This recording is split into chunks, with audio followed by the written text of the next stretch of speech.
All right, so Sage and Tim, let us know all about Dispatch. This is kind of one of those came out of nowhere games. Like, yeah, it had a trailer and it was announced a while back, but I don't know that it got all that much attention.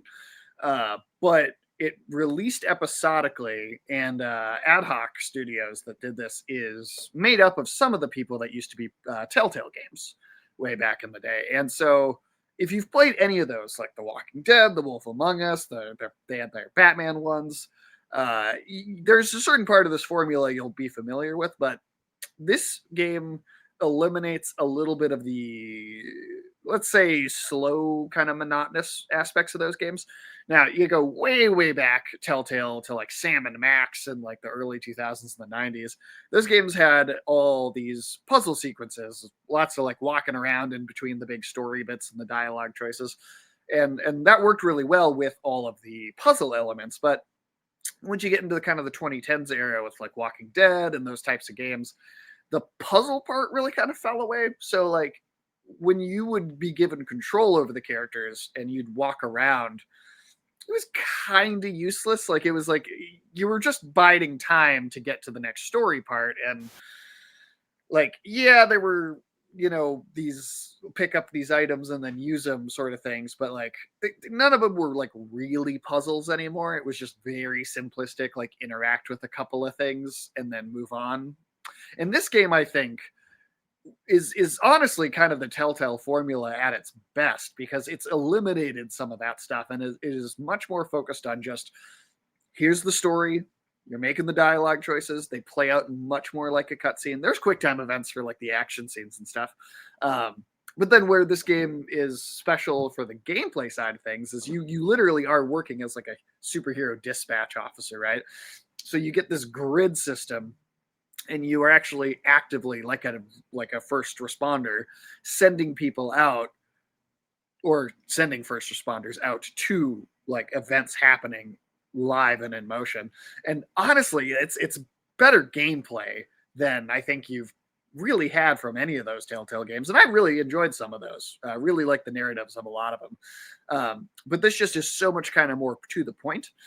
The only drawback there is I do think there maybe could be more of these sequences. I think they really start to show how complex they could be as a gameplay loop in the last episode, second to last episode.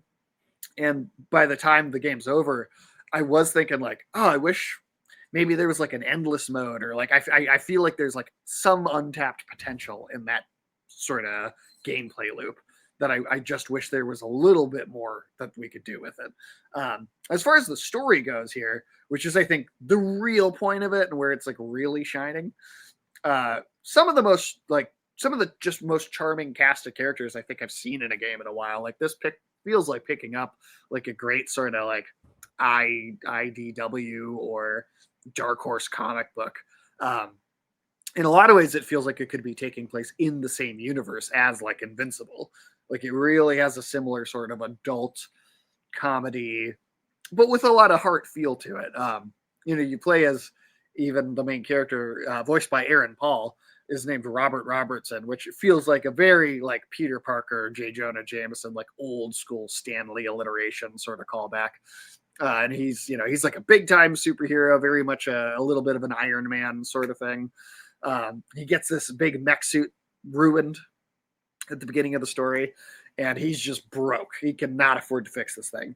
So there's this SDN, Superhero Dispatch Network, comes in, and they're like, hey, we'll help you fix this, but in the meantime, you need a job, and we have a last place, like rehabilitating former supervillains, like team here, and no one can stand them. No one can deal with them. The last like 5 people we've gotten in to try and operate with them have quit within 2 days. Will you please step in and try and help us out with this? No, we don't expect any miracles, but give it your best. And I think the story here and a lot of the heart in it really does come from like a very classically like good hearted, and even with the adult comedy aspects in there, classically good hearted superhero character having like that real moral foundation of not giving up on people and really just kind of sticking by frankly terrible behavior that would have HR involved like 5 times a day, if even more than that. But yeah, this was really a big surprise. I was not It was not on my radar until it was like halfway over. This also released episodically, so it was like, yeah, like 2 episodes a week for like, I want to say 4 weeks, and then it was over. But that release schedule really allowed it to build up like hype and attention in a way that I don't know if it would have if it was just dropped all at once. Mm. All right. What about you, Tim? Now, I would say that it definitely does harken back to like again, like a lot of story decision games are either they fall into a lot of different categories or niches. You have things like Dear Esther, where it is just a walking simulator where you get narration and stuff as you go out.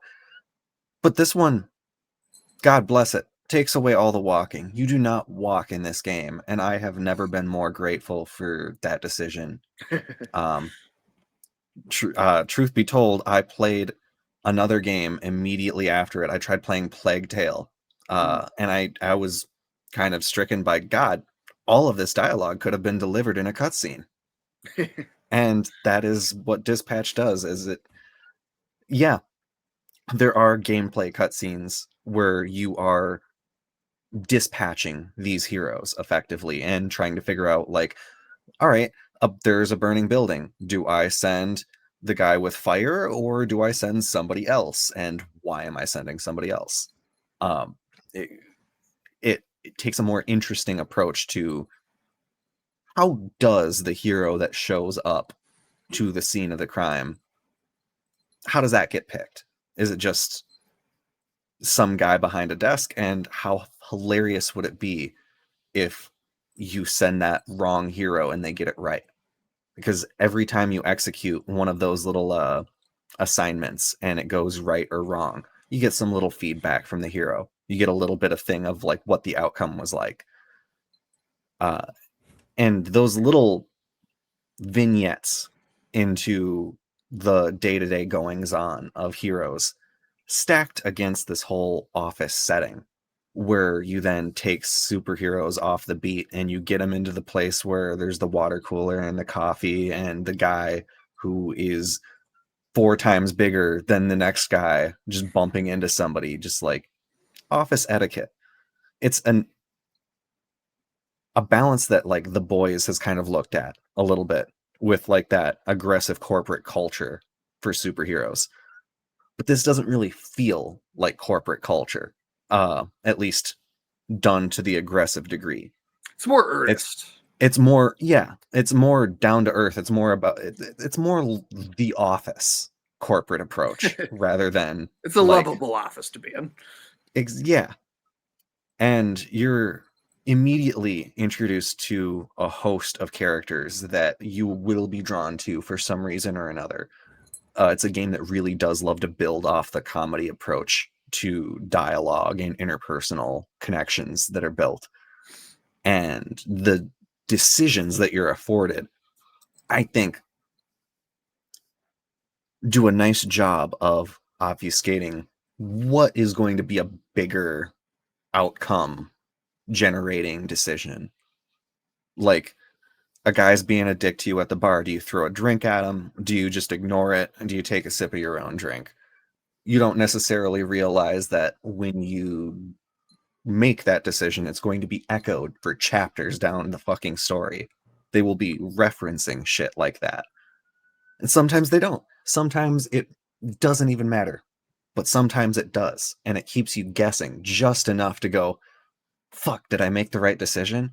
And then you find yourself replaying that chapter, genuinely wondering, like, what could I do different to manipulate this story so that by the time you're done with all 8 chapters, you do want to go back and play it again, or you want to see what your friends did.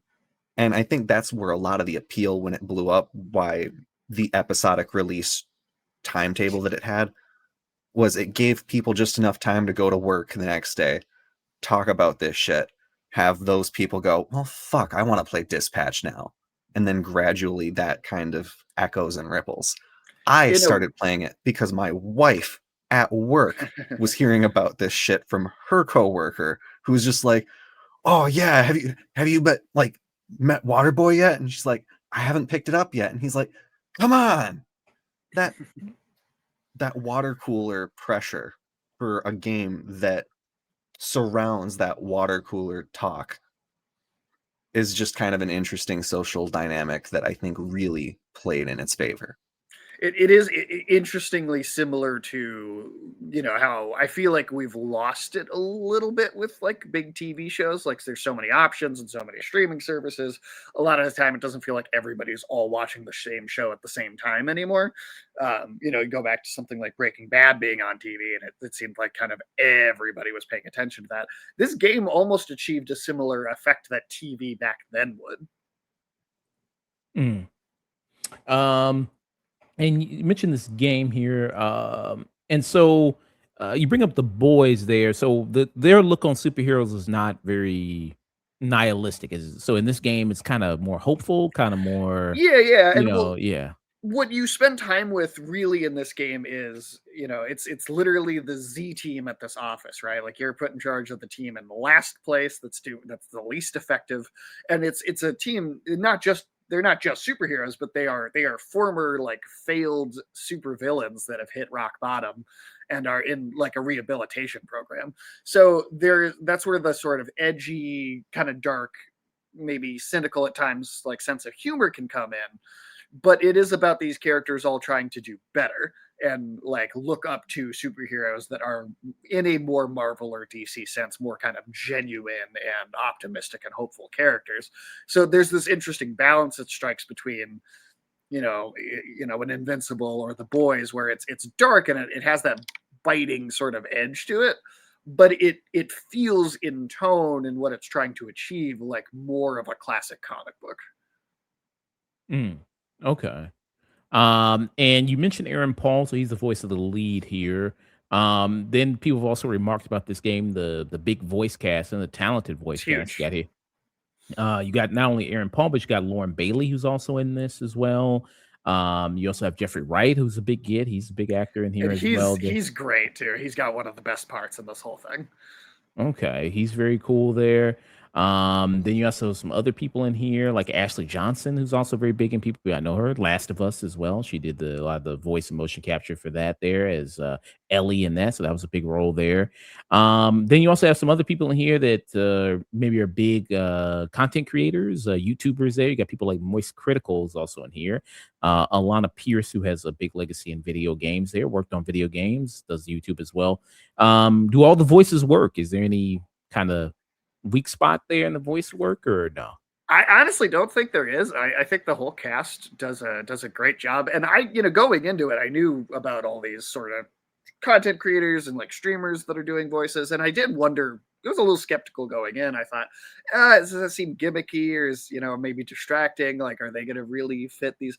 But I think all the characters that they're given, one, they are like there's so many of them, and you get to have such great dynamics between all of them, that everybody gets this like perfect kind of amount of time to shine, but then no one ever feels like they're totally overtaking sort of the core story, which is Aaron Paul driven, and Jeffrey Wright and Laura Bailey is kind of like the big characters that are really focused on. But they're also just the designs also do so much of the work. Like these great the character Moist Critical does the voice of is a like crypto tech bro who is also like a bat, like a man bat. So he's like a crypto tech He bro kind of man looks bat. like the guy from Demon Slayer. He kind of looks a little bit like that a little bit. Except that I guy can wears I like can see a little bit. a pig head, right? That guy in Demon Slayer, right? Yeah, I can see that. I can see that. But it's like this dry sense of humor that they are able to pull off, and the designs and the voices all feel like they're really well matched together. And this show was actually supposed to be originally like literally a live action like TV series. This was not written to be animated at all. This was not written to be a video game. And this was pre-COVID that this was originally getting made, and that just shut the whole project down. And then for a while they weren't sure if they were going to make it at all, and they got this idea like, okay, maybe we do it as a video game, or maybe we go with this animated thing.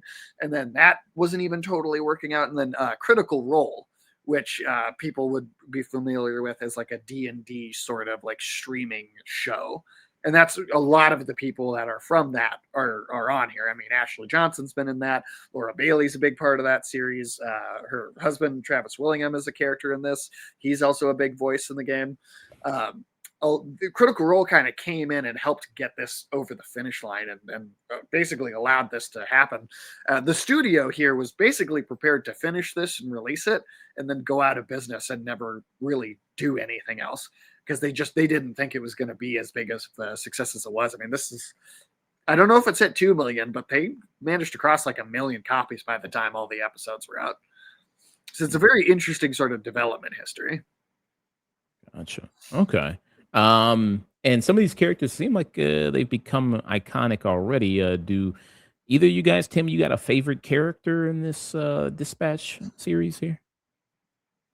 I really enjoyed God, I am blanking on the name of it, but I am gonna look it up real quick. Waterboy was my second favorite character. I really wasn't expecting him to be, but they managed to take this side character and just turn it into something that, depending on the decisions you make, can really just turn into this impactful, poignant kind of plotline, to the point where I found myself tearing up during one of his line deliveries about just not having this confidence in himself because he keeps proving himself to be like everything that people think he is. They call him a klutz, and he is a klutz. How is he supposed to break out of that if that's all he's ever known himself to be? But then he breaks out of that. But Alana Pierce's performance as Malevola, I think, was my favorite. Just because she had a lot of fun with the role. In some of the talks she's done since, she really just was given a lot of space to kind of go how she wanted with the role. Just kind of make the character your own. And she did. And I think the design of her just wearing heels while also very much still, having that hard, I will cut you in half with my demonic sword, while balanced with the just like, depending on who you're pairing her with on these missions, she'll just go like, oh yeah, let's pick up some fucking tops while we're out. Yeah. She's just a very well-rounded character. And I think it's the voice is like the voice actress having, I don't know, Okay. just fun with it. Voice actors having fun with it, I think, is what gets for me a lot of these characters. Just nobody doesn't seem to fit their role. Okay, very interesting. I think this character is the creator said that it was based on another online personality, Lean Beef Patty. I think he said a mix of her and then Sydney Crawford, the model. So it's a mix of her. I know you probably guys know Sydney Crawford Oh yeah. there, the model there, and then also, so this is the content creator Lean Beef Patty. Let me pull up a photo of her there. So I don't know if you can maybe see the similarities there, if you see that. So Oh yeah, I could definitely see the body type. When I saw it, I mean, I'm just very comic minded, so I was like She-Hulk meets Hellboy sort of a vibe. But I could totally see that real life inspiration for it too. If I had to pick a favorite, and I think the whole cast is fantastic, but Jeffrey Wright as Chase is, I think, just he's so good. He's sort of an older brother figure to Aaron Paul's main lead character, and he's a speedster. He's a Flash type character, but the little twist they throw in is using his power. He goes 50 times faster than the average person, but he also makes him age 50 times faster. So he's this old man. He's not even 40 years old. And he talks like someone in their 30s, and it's just this really great contrast to how he physically feels on the outside, and how he's sort of that kind of person that's like, even when they're young, they're very like curmudgeonly and disagreeable, and so it's not because of how he looks that he's like that. That's just who he is. Mm, okay. Very Albert Einstein there. Gotcha. Someone calls him, yeah. Someone makes an Einstein joke at one point in the game too. Okay. And doesn't he have like a son in it or a grandson or something like that in No, it? no, no. The thing is he's a young guy too. He's really not a very old. Oh, so But this is just like a flashback when yeah, he's that's him. That's Oh, him. okay. Gotcha. Okay. Very good there. Okay, so good to know the characters are pretty engaging there. So the decisions you make in this are they? You mentioned Tim mentioned they were people like Waterboy make these kind of impactful decisions. So all the decisions in the game really feel very impactful, meaningful, makes you want to play through the game and maybe have a different outcome every time. There? I'd agree with that. I think a lot of it does.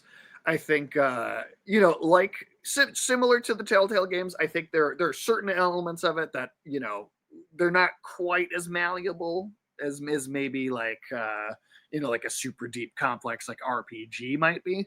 But that's not the point either, right? There's a narrative structure here we're following, and within that narrative structure, I think more so than say Walking Dead or Wolf Among Us, I think there is a lot more malleability than kind of the classic Telltale stuff is. It feels like an evolution of that, where it's a little more fleshed out. And in a broader plot sense, I think it doesn't change too much how things can play out in that sort of larger story beat sense.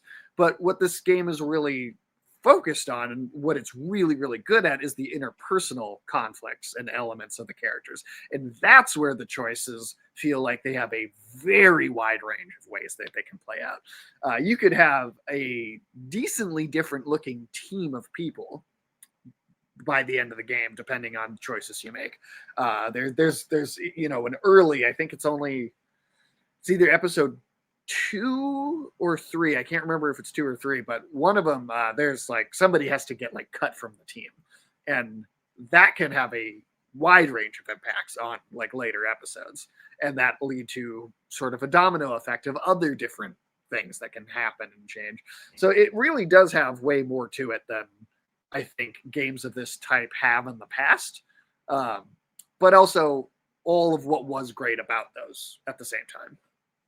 Hmm, okay. Do you agree, Tim? Or- Yeah, I found, like, as the game went on, the impact and variability of outcomes in the answers or responses that you're giving for these multiple choices that you're thrown, uh, they're paired with how well you do on these dispatch sequences and the outcomes of, like, if you really bomb one of these dispatch, you'll fuck up all your things.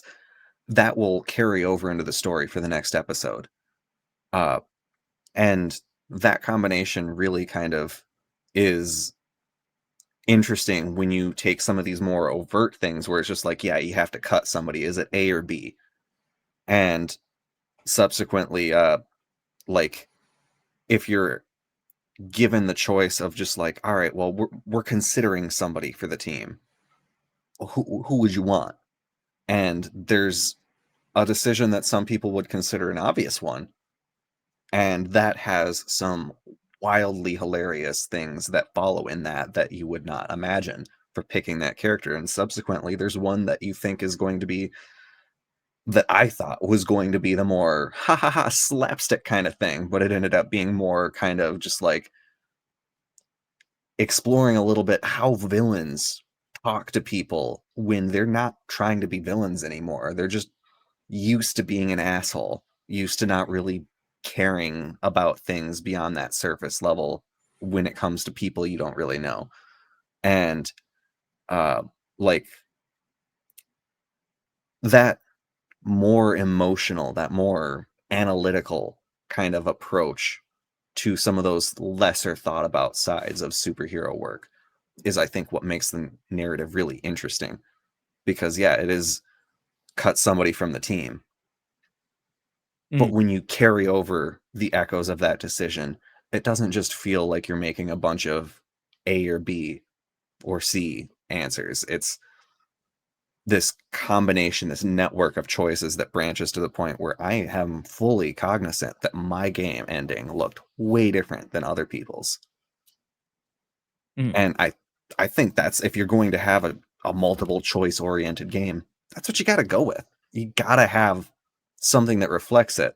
Telltale had a proclivity or a penchant for falling into you have two choices. It doesn't matter which choice you make. We will be getting to the next plot point and it will be roughly the same. That's not all of their games, but that was a few of the Walking Dead ones.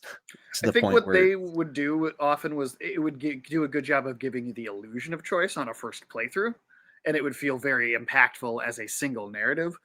But then when you'd go back and try and make other choices, things would still feel kind of railroaded towards the same conclusion. Whereas here, it is that kind of greater sense of variety on a multiple playthroughs. Mm. Okay. I've seen a lot of also this character too. Blonde Blazer. So she's supposed to be like, what does she do there? She is a walking HR violation, man. No, she is a supervisor, and also there's very, I mean, a huge part of this is, there is a very sort of romantic subplot going on with two different characters, and there's very much you can end up with neither of them too. That is like legit a choice in it, but a lot of it, again, the interpersonal conflict of the whole thing really does feel like, that, and kind of who you're choosing to like flirt with or maybe kind of view as a potential romantic interest. That has a huge development on the plot as well, and it doesn't feel, I could tell, I think the writers do favor one a bit more than the other, but I also don't think it feels like you're railroaded into one choice either. Mm. And then I also see people. There's that loser guy. Who voices him? The one with the mustache, the big guy. Oh god, that's Travis Willingham, who is Laura Bailey's husband in real life. Oh, okay, gotcha. Okay, nice, nice there. All right. And this game is priced at $30, correct? Yeah, not a lot, especially kind of in the current market of games. This year in particular, Clear Obscure, Mafia: The Old Country. We've seen a few that have been going with that like $49 dollar price point. And Telltale games in general were always a bit cheaper too, and this being a similar style kind of fits along that line of pricing. But it's just another example this year of some of the most successful games being these games that are a bit smaller in scope, but very effective at what they're doing and priced lower because they're not wasting a bunch of resources on like extra mechanics that don't need to be in the game. like walking. Like walking. Okay, and you can play this on all platforms. Yep. PC there, console there. Tim, you played on PC. I played it on PlayStation. Okay, you played on PlayStation. Uh, Okay. it was one of those few games where I found myself with people in the house willing to sit down next to me while I played it, not without being asked, or like they just, I've been standing here 10 minutes. I'm gonna take a seat. Mm. Okay, so I see PC there, Windows, PlayStation, but not on the Switch. So you can't play it on the Switch. I guess that's the one exception. You can't play it on that.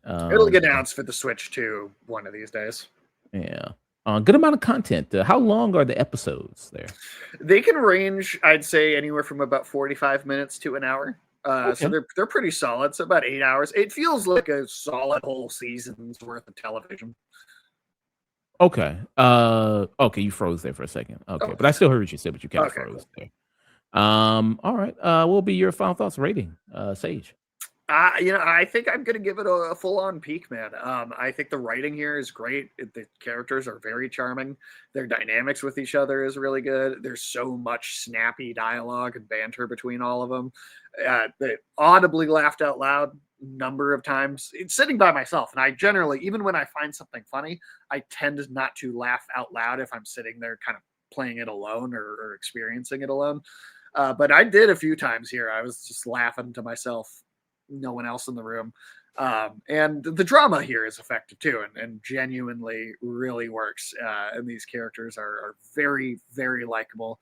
Now, if I will say, this will be my one caveat: if you just don't like, if you've never liked any of the Telltale games, you've never liked any of these kind of holy narrative sort of styles of game, if you don't like long cutscenes in Metal Gear because you don't feel like you're playing the game enough, I don't think this is necessarily going to change those people's minds. Like, it's probably still not for them. But if you've ever enjoyed any of these types of things, I think this is kind of a must play of this style. Okay. Peak from Sage. What about you, Tim? I'm gonna go with This Is Cinema. Wow. It is incredible for me. I did find myself really, like laughing out more than I have for most other games. Um, there were some parts of the game that I felt really dragged. Like if you found yourself having to reload a sequence, there wasn't a whole lot of control over like How far the back? yeah, there's not that much wiggle room for some of these checkpoints. And if you have things like a console crash, or not a console crash, the game crashing, which did happen a couple times for me, it's a little frustrating. But overall, I think the game is something that I would wholly and enthusiastically encourage people to, at the very least, check out. It's one of the games that I would consider very watchable if you don't intend on playing it. Find somebody with a good personality or somebody you can enjoy a reaction from and give it a try through their eyes, because it is not something that I think will disappoint. Nice. This is Cinema from Tim and a peek from Sage for Dispatch. They're available now. Any decision that you guys well, how many times have you played it all the way? Have you played it multiple times all the way through? Or I just played it the once, and then I went and I watched some of the other outcomes just for the sake of brevity and being able to move on to other stuff. But some of the stuff it can be very different. Okay. Very nice there. So Tim, how many times have you played it all the way through? I've watched it, or I played it once, and then I watched one of my friends play it once, and then I've checked out a couple streamers playing bits and pieces of it. It's definitely one game where I find myself really genuinely interested to see how other people are playing it. Okay. Any decision you guys made in the game, you can say that maybe, I don't know if you want to spoil it, you don't want to spoil it, but that you regret making, or something that you look back on terribly, or what? Any decision like that in the game? Not for me, at least. Okay. What about you Uh, there, Tim? I don't regret for a moment spiking my drink in that asshole at the bar's face. That Okay. was a particularly favorite outcome of mine. Gotcha. Is that the guy? I think we saw in the trailer the guy that looked like the Scorpion. Is that dude that looked like? Yeah, the guy Oh, with the ridiculous ponytail. okay, gotcha. Okay, well there you go. That was Sage Tim's review of Dispatch.